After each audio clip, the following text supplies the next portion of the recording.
Yang terhormat Bapak-bapak, Ibu-ibu, salam Pancasila. Pada hari Jumat tanggal 28 Februari tahun 2025, saya akan mengomentari Jokowi kong kali kong dengan KPK menangkap Hasto Kristianto.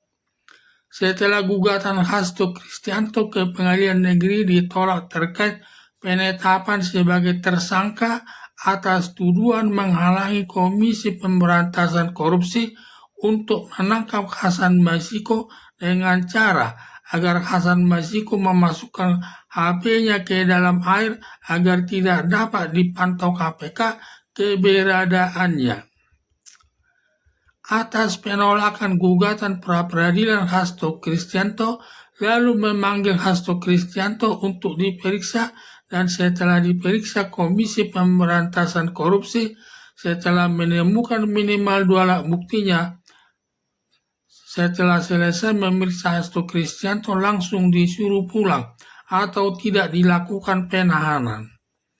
Selama Hasto Kristianto tidak ditahan, selalu menyerang mantan Presiden Joko Widodo, menyatakan jangan hanya memeriksa Hasto Kristianto supaya Komisi Pemberantasan Korupsi memeriksa keluarga Presiden Joko Widodo, termasuk istrinya Ibu Iriana dan anaknya.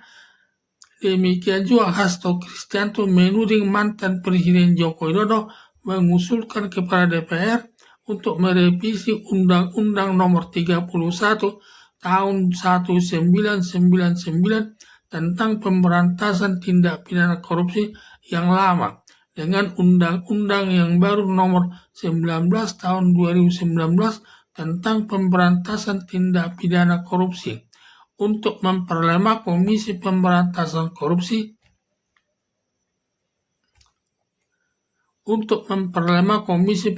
Korupsi dalam menangani perkara korupsi dengan memberikan $3.000 kepada Dewan Perwakilan Rakyat DPR, lalu DPR melakukan revisi undang-undang yang tegas menindak pelaku perkara korupsi. Karena dalam undang-undang yang lama, setiap orang yang sudah ditetapkan sebagai tersangka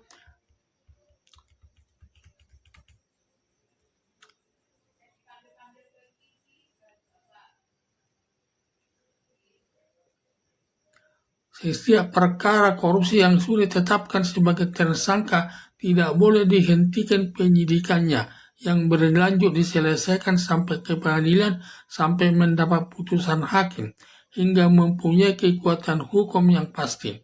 Setelah direvisi dengan Undang-Undang Nomor 19 Tahun 2019 tentang pemberantasan tindak pidana korupsi, di mana dalam salah satu pasalnya ada direvisi, yaitu perbuatan korupsi yang sudah ditetapkan sebagai tersangka dapat nanti dilakukan penghentian penyidikan.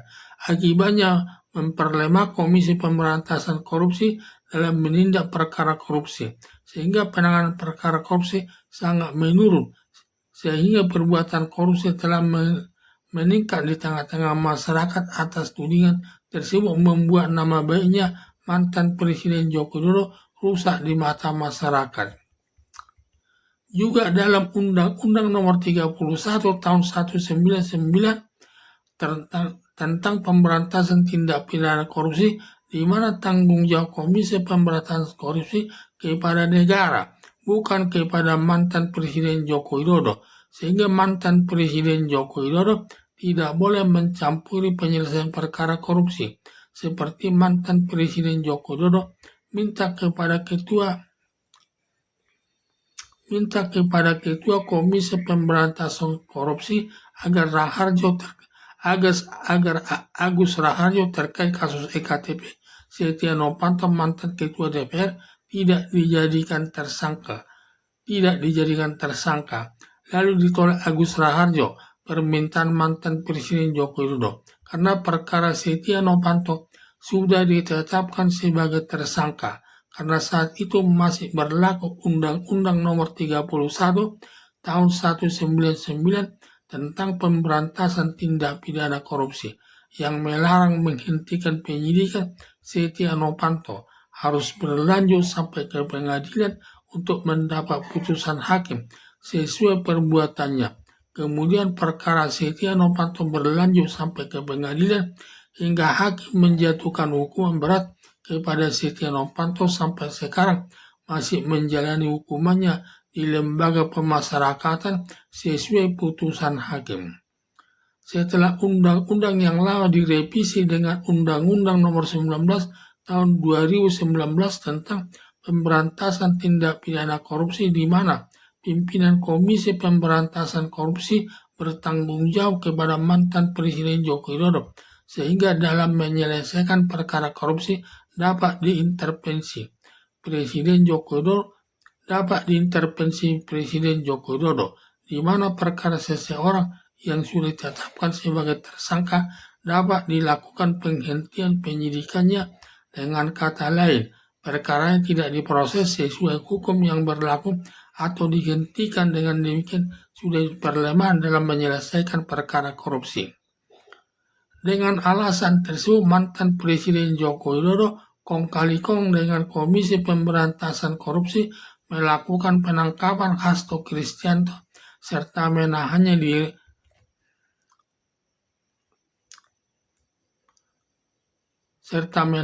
ruang tahanan KPK.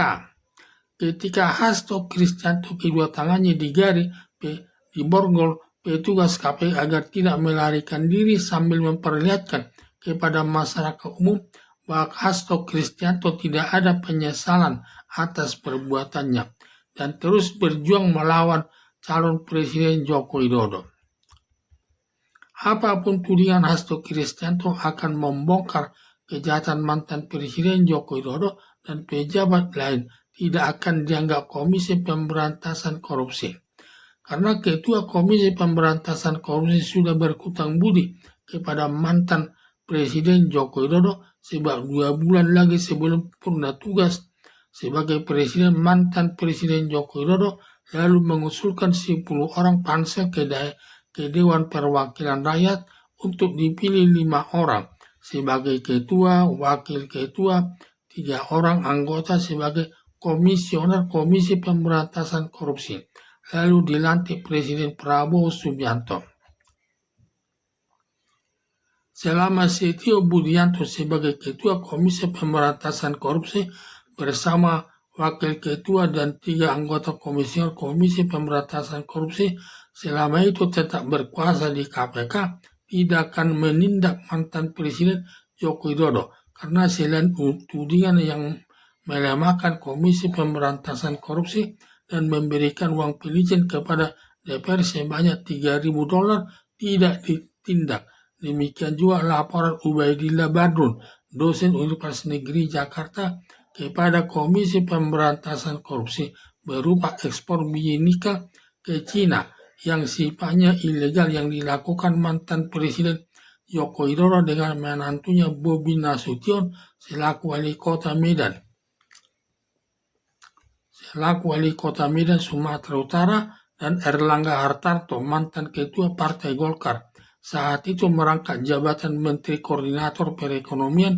Demikian juga melaporkan pembelian saham lebih 100.000 lembar yang melibatkan Wakil Presiden Gibran Rakabuming yang nilainya miliaran rupiah.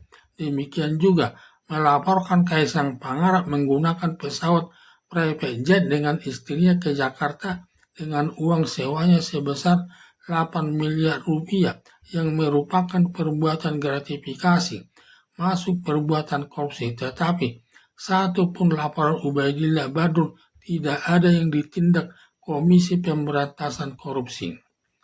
Untuk tegaknya hukum di Komisi Pemberantasan Korupsi, Presiden Prabowo Subianto harus turun tangan untuk mengganti Setio Budianto selaku Ketua Komisi Pemberantasan Korupsi, termasuk Wakil Ketua, 3 anggotanya sebelum diusulkan dipilih dulu orang yang kinerjanya baik dan objektif dalam menangani masalah korupsi. Barulah mengusulkan komisioner Komisi Pemberantasan Korupsi dengan mengusulkan lagi 10 orang pansel kepada Ketua Dewan Perwakilan Rakyat atau DPR untuk dipilih 5 orang sebagai Ketua, Wakil Ketua, 3 anggota komisioner Komisi Pemberantasan Korupsi. Dengan demikian, Ketua Komisi Pemberantasan Korupsi akan lebih menghormati Presiden Prabowo Subianto dibandingkan calon Presiden Joko Widodo, dan semua perkara korupsi dapat diselesaikan secara objektif. Harapan saya, semoga Setio Budianto selaku Ketua Komisi Pemberantasan Korupsi yang selama ini diganti Presiden Prabowo Subianto,